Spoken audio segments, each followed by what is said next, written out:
Bonsoir et merci d'être avec nous dans cette nouvelle édition. Voici tout de suite les titres. Le ministre du Budget, Bodi Ahmed Roblé, annonce la baisse des prix du carburant et du pétrole lampant.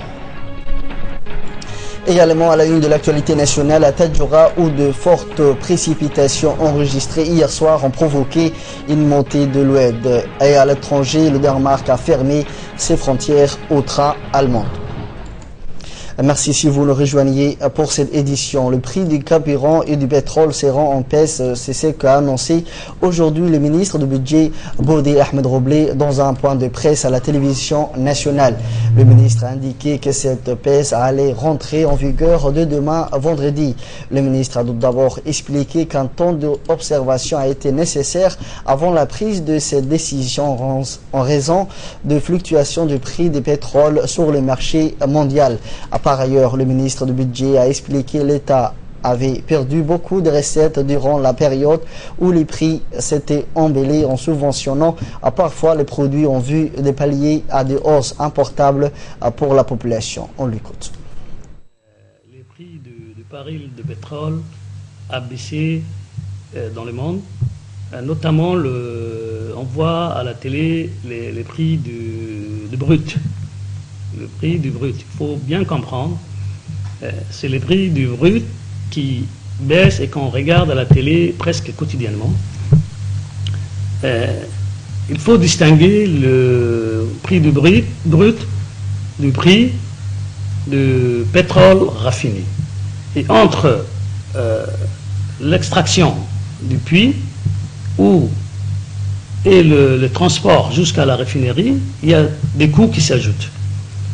Le raffinage implique également un coût. Une fois qu'il est raffiné, il faut le transporter, l'acheminer jusqu'au pays acheteur. Il faut livrer ce pétrole, donc il est transporté. Il y a des coûts qui s'ajoutent. Il vient au port de Djibouti, il y a des frais de port, il y a des frais de stockage, il y a des frais de maintenance, de manutention. Il y a des coûts qui s'ajoutent. À partir de là, probablement, il y a également des taxes qui s'ajoutent si la situation le permet. Autrement, à partir de là, il faut l'acheminer jusqu'aux stations-service. Et il ne faut pas oublier, au passage, le coût et les charges des sociétés pétrolières. Qui achètent et qui vendent, qui gèrent les stations-service. Donc, il y a tous ces coûts qui s'ajoutent et chaque mois, nous révisons la structure des prix pour trouver le prix idéal qui convient pour la situation donnée. Bon, il faut rappeler ici qu'en 2008, il y avait une flambée du prix du carburant. Et à ce moment, le gouvernement avait décidé de subventionner le carburant. À la fois le pétrole lampant, le gazole et le super. Donc, de 2008 jusqu'au fin 2014, novembre 2014, l'État subventionnait le carburant. Pourquoi fin 2014 ? Parce que fin 2014, c'est la date où le prix du pétrole a vraiment baissé et que l'État a commencé à gagner 0,30 francs par litre. C'est le début de rentrée de cash flow pour l'État. Donc, pourquoi nous n'avons pas suivi tout de suite cette évolution? D'abord, il faut récupérer un peu ce qu'on a perdu depuis 2008. C'est normal, c'est légitime. Parce que nous avons d'autres charges. Nous avons une situation de trésorerie qu'il faut équilibrer. Il y a eu en plus de nouvelles charges qu'il fallait financer, comme par exemple la formation professionnelle, à laquelle formation nous avons alloué un budget de 600 millions. 600 millions de francs Djibouti. À côté de ça, il fallait intervenir à la suite de la création et de la mise en place par le président de la République de l'assurance maladie universelle, payer la part patronale, parce qu'on a institué un 7% pour chaque salarié, une cotisation de 7% pour chaque salarié. Donc 2% sont retenus sur le salaire du salarié et 5% sur le budget national, c'est-à-dire la part patronale. Donc il faut trouver, c'est quelque chose d'additionnel. En plus de les charges qui existaient déjà. Donc nous avons renforcé la sécurité, nous avons recruté dans l'armée pour essayer de remplacer et d'appuyer nos soldats qui se trouvent en Somalie. Il fallait renouveler et rajeunir la police nationale, la gendarmerie, à la suite des attentats de mai dernier. Donc, chaque jour, l'État avance, prend de nouvelles charges, de nouveaux engagements. Mais tout ça nécessite des financements. En plus, il ne faut pas oublier que depuis 2008, l'État continue jusqu'à aujourd'hui de subventionner les produits de première nécessité. Donc, c'est un manque à gagner pour le gouvernement, pour l'État. Parallèlement, alors que ces dépenses, ces charges, ces engagements continuent d'augmenter. Donc, si le moindre franc gagné, il faut tout de suite donner à perdre pour quelqu'un d'autre, c'est pas normal, parce que soit on reçoit des recettes et on prend d'autres engagements, soit on n'a pas ces recettes et on n'a pas d'engagement. C'est simple. L'État ne photocopie pas les biais. Les biais sont générés par la fiscalité. Donc, voilà, tout ça explique pourquoi nous n'avons pas tout de suite commencé à suivre la tendance de la baisse du prix du baril.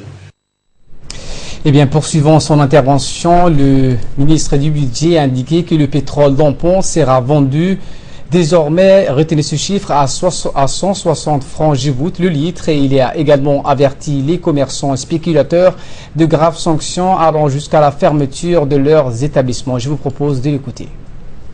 Nous avons cependant commencé à baisser à partir d'avril dernier. Nous avons passé de 315 francs le litre de super à 301 francs jusqu'à aujourd'hui. Le gazole est passé de 295 à 215 francs le litre de gazole à 195 jusqu'à aujourd'hui.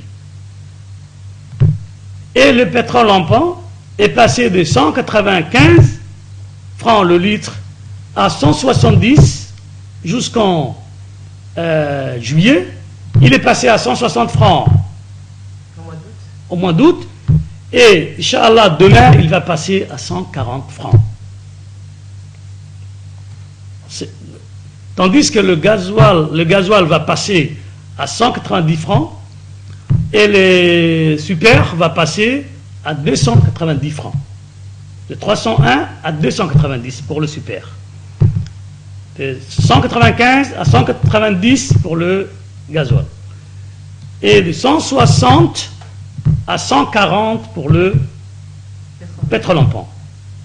Voilà, nous voudrions bien faire davantage d'efforts, mais nous avons en face des engagements, un budget à équilibrer, une trésorerie à gérer, et donc nous demandons la patience à la population djiboutienne, et nous tenons à, si jamais le prix du pétrole continue à baisser, nous allons suivre la tendance à partir d'aujourd'hui. je tiens à informer le public que le prix de vente au détail du pétrole en pompe est de 140 francs le litre. C'est le prix que doit pratiquer le boutiquier, c'est-à-dire le vendeur, le détaillant, au consommateur final. Toute infraction à cette disposition sera sévèrement sanctionnée par les services compétents. Santé cette fois. Le ministre de la Santé, Dr Kassim Issa Ousmane, et les responsables de son département ainsi que les différents partenaires oniciens ont eu une réunion de travail portant sur la surveillance épidémiologique vaccinale. L'objectif de cette réunion portait sur 3 points très importants qui sont les voies et les moyens de renforcer la surveillance épidémiologique des maladies ciblées de la vaccination. Ensuite, la préparation de la campagne de vaccination contre la polio et la rougeole qui débutera en début du mois d'octobre prochain. Et enfin, la préparation de la prochaine mission d'évaluation conjointe des CAVI qui aura lieu entre 13 et 17 septembre. Dans sa réaction, le ministre de la Santé, Dr Kassim Issa Ousmane, a exhorté à l'ensemble de ses responsables de son département ainsi que les partenaires oniciens de l'exécution de ces 3 points. Et le ministre de l'Éducation nationale et de la formation professionnelle, Dr Jamal Moukiye, a dirigé aujourd'hui les travaux d'une réunion préparatoire à la rentrée scolaire avec l'ensemble des inspecteurs et conseillers pédagogiques de l'enseignement de base.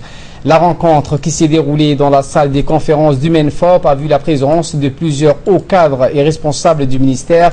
Au menu de cette importante réunion, la préparation de la nouvelle année scolaire et faire le point sur le dispositif prévu pour assurer une rentrée des classes dans les meilleures conditions. À ce titre, le ministre a beaucoup insisté sur le rôle du personnel d'encadrement pédagogique, dont les inspecteurs et les conseillers pédagogiques qui ont un rôle primordial dans le succès du dispositif d'accueil et des mises en route de l'année scolaire 2015-2016. Cette rentrée est spéciale avec un objectif très important qui va se réaliser pour la première fois dans notre pays, un effectif à 45 élèves par classe. Également dans l'actualité sociale à présent, à propos du concours du 26 juin de Djibouti Télécom que nous avons relaté hier soir, la remise de prix Djibouti Télécom annonce que cette expérience va se renouveler annuellement. Nous revenons ce soir sur cet événement qui a vu un heureux gagnant se faire remettre les clés de premier prix, en l'occurrence une voiture flambant neuf. La remise de clés a été faite par le directeur général par intérim de Djibouti Télécom. Et à Tadjoura à présent, où des fortes précipitations ont été enregistrées hier soir et ont fait craindre la montée du niveau de l'Oued de Markazi à la sortie du chef-lieu. Si ces précipitations persistent, l'Oued pourrait sortir de son lit, avaient déclaré les autorités régionales du Nord. Ce fut le cas ce matin avec la digue séparant l'Oued des habitants du quartier de Markazi qui a presque cédé en laissant passer une partie de l'Oued en crue et qui a touché une partie des habitations du quartier. En effet, la digue de Markazi risque de céder complètement sous la pression de l'eau. D'ailleurs, les premiers dégâts sont déjà visibles sur ces images. Tadjoura et dans les environs de Tadjoura, et nous avons tous les oueds presque en crue. Marsaki qui est jusqu'à maintenant, il est en crue. Il a un peu abîmé la digue de protection. Nous allons essayer de voir quelles ont été ses conséquences parce qu'une partie des digues a été emportée. Pour l'instant, il n'y a pas d'urgence au niveau de la ville, surtout du secteur de Marsaki. Mais concernant l'oued les Magalais qui a traversé un peu, qui se trouve entre l'EDD jusqu'à Pekanef, l'accès est interrompu malgré les travaux qui ont été réalisés par les TP, par l'ADR, et qui avaient nettoyé la route de la Kassal, surtout à Iboli, dans les autres secteurs vers Sagalou et après Sagalou, jusqu'à Raïssa. L'oued précédent, pas celui-là, avait abîmé la route. Aujourd'hui, toutes les circulations sont coupées. Les gens ne peuvent pas se rendre ni à Obok, ni à Tadjoura, ni dans l'arrière-village de Tadjoura. Et c'est communiqué que nous est parvenu de la garde-côte, une cérémonie de clôture des formations de pilotage de mécanique qui s'est étalée du 20 avril 2015 au 4 septembre 2015 a eu lieu à l'Institut supérieur des études maritimes au Royaume de Maroc. Ont bénéficié de cette formation 20 sous-officiers et agents de la garde-côte djiboutienne. Le colonel Waïs Omar Bogoré, commandant de la garde-côte djiboutienne, s'est rendu au Maroc suite à une invitation reçue de la part des autorités marocaines dans l'optique de prendre part à cette dite cérémonie. La réalisation de ces deux formations a résulté de la bonne volonté manifestée par les autorités marocaines, la JICA et la garde-côte djiboutienne lors de la signature de la convention le 18 avril dernier. Dans une brève intervention, le colonel Waïs Omar Bogoré, commandant de la garde-côte djiboutienne, a tout d'abord loué l'excellence de liens de fraternité, de coopération et de collaboration qui unissent la République de Djibouti et le Royaume du Maroc. Et ensuite, il n'a pas manqué de réassister l'importance de ces deux informations qui arrivent dans un moment opportun puisque la garde-côte va recevoir en novembre 2015 deux patrouilleurs de type 20 mètres du gouvernement japonais et des agents formés dans l'Institut supérieur des études maritimes vont être à bord de ces deux patrouilleurs. Il a également tenu à réitérer ses vifs remerciements à la JICA, le représentant de l'Institut supérieur des études maritimes et le représentant de l'AMCC. Et à la page sociale de cette édition, dans le cadre du programme de réduction de la pauvreté dans les chefs-lieux de la région de l'intérieur, l'Association pour l'avenir et le développement organise en partenariat avec l'ADDS, l'Agence djiboutienne de développement social, une cérémonie de clôture et de remise des certificats d'initiation à l'anglais ce jeudi 10 septembre au sein de l'Institut Oxford International Academy. Ce projet est financé par la Banque mondiale à travers l'ADDS qui a versé pour l'Association pour l'avenir et le développement d'Obok une somme de 3 millions de francs. Cette somme a permis aux bénéficiaires de pouvoir payer les frais mensuels auprès d'Oxford Academy, soit une somme de 25 000 francs par personne. Selon les responsables de la commission d'éducation de l'association, cette formation a duré 4 mois. Étaient présents à cette cérémonie le président de l'association ADO, les responsables d'Oxford International Academy, la représentante des États-Unis, les responsables de la DDS ainsi que le préfet et le président du conseil régional d'Obok. L'anglais est un atout essentiel pour sortir de la précarité et espérer un avenir meilleur. Il y a les projets du gouvernement qui est en cours. Et votre formation d'aujourd'hui répond à ces projets. L'anglais, c'est une langue de travail, est devenue une langue internationale de travail. Dans cette formation, il y avait 20 bénéficiaires. Tous ces bénéficiaires, on les a inscrits pour les encourager, pour les motiver, pour qu'ils puissent trouver le travail, pour leur faciliter de rentrer au marché du travail. Tous ces étudiants, ils viennent de Dobok. On les a déplacés, on les a ramenés à Djibouti pour les former. Avant ça, on a fait passer le concours pour les juste sélectionner. Après cela, on les a ramenés ici. On a commencé, le 8 mai. Le 8 mai, et on a débuté le 8 mai et pris fin, septembre le 8. Ces formations, comme vous l'avez aujourd'hui, comme nous avons clôturé la formation d'anglais, nous avons invité à cette cérémonie plusieurs. Également dans l'actualité, le Croissant Rouge de Djibouti, en collaboration avec la direction de la protection civile, ont clôturé un séminaire de formation en sauvetage aquatique pour les membres techniques de la Fédération djiboutienne de natation. C'est dans le complexe de natation de corps militaire Omar Aline que la cérémonie de clôture des stages a eu lieu en présence de hauts responsables que le colonel du pompier et du président de la Fédération djiboutienne de natation. Cette formation qui s'est étalée sur 3 jours est destinée à perfectionner les techniques de sauvetage de 25 techniciens de la Fédération de natation alliant la théorie à la pratique. Les stagiaires pourront bénéficier d'une formation de qualité qui saura leur apporter les savoir-faire nécessaires pour répondre aux accidents survenus au milieu aquatique. Les cours sont dispensés par des experts issus du Croissant-Rouge et des sapeurs-pompiers de la protection civile. À savoir que pour la bonne réussite de cette formation, l'armée nationale a mis à la disposition des organisateurs la grande piscine située à l'intérieur du camp Omar Aline.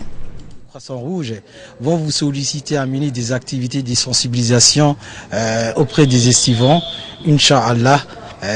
Je vous remercie de votre présence ici pour pouvoir participer à cette formation qui est un atout complémentaire à vos activités de natation.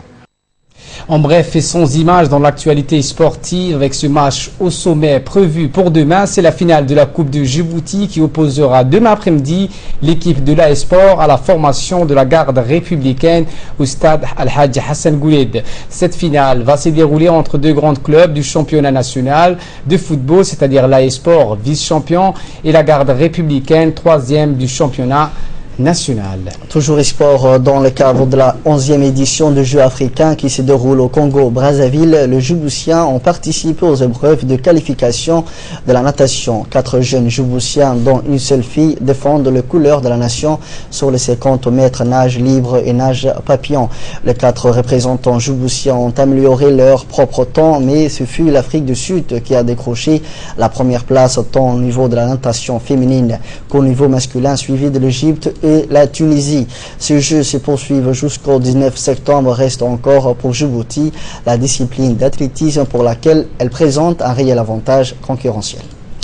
Passons à ce qui fait la une de l'actualité internationale. La compagnie publique Chemin de fer danois a annoncé hier la suspension de ses liaisons avec l'Allemagne en raison de contrôles d'identité renforcés à la frontière. De nombreux migrants passent d'Allemagne au Danemark dans l'espoir de pouvoir poursuivre ensuite leur route vers la Suède, dont la politique est l'une des plus favorables aux demandeurs d'asile en Europe. Explication. La Suède, sinon rien. Ces migrants tentent de s'enfuir cette gare de Danemark. Ils refusent de demander l'asile dans les pays. Ils sont vite rattrapés par la police. D'autres ont décidé de rester dans les trains. Résultat, la police a ordonné à la compagnie ferroviaire danoise DSB de suspendre ses liaisons avec l'Allemagne dans les deux sens jusqu'à nouvel ordre. Au moins 2 trains transportant 200 personnes sont bloqués à Rudby, à 130 km au sud-ouest de Copenhague. D'autres réfugiés ont décidé de rejoindre la Suède à pied. Il leur faudra d'abord rejoindre Copenhague, soit 300 km. Pour assurer leur sécurité, la police danoise a fermé une partie de l'autoroute qu'ils traversent. Si la Suède est avec l'Allemagne l'une des destinations privilégiées de ceux qui cherchent réfugiés en Europe, le Danemark est moins attrayant car il n'accorde que des droits de résistance temporaires. Autre actualité internationale, l'État islamique publie une annonce d'un cynisme morbide dans son magazine de propagande. Les djihadistes mettent en vente des otages dont le gouvernement a refusé de payer les rançons. Parmi eux, un Norvégien enlevé peu après son arrivée en Syrie, fin janvier, avec Hussein Aulet. L'État islamique a publié une annonce d'un cynisme morbide dans son magazine de propagande. Les djihadistes mettent en vente des otages dont les gouvernements ont refusé de payer les rançons. Parmi eux, le Norvégien Ole Johan, enlevé peu après son arrivée en Syrie fin janvier. Le gouvernement prend cette affaire très au sérieux, insiste la première ministre norvégienne. Nous ne pouvons et nous ne céderons pas à la pression des terroristes et des criminels. La Norvège ne paye pas des rançons. C'est un principe auquel nous ne dérogeons pas, même lorsqu'il s'agit des terroristes cyniques. L'autre otage se nomme Fan Jungi et ce serait un consultant chinois de 50 ans. Le groupe islamiste pousse le cynisme jusqu'à donner un numéro de téléphone à contacter pour toute personne qui souhaiterait payer la rançon de ces hommes. Voilà donc l'essentiel de l'actualité. Merci à vous de l'avoir suivi. Restez avec nous, le programme continue.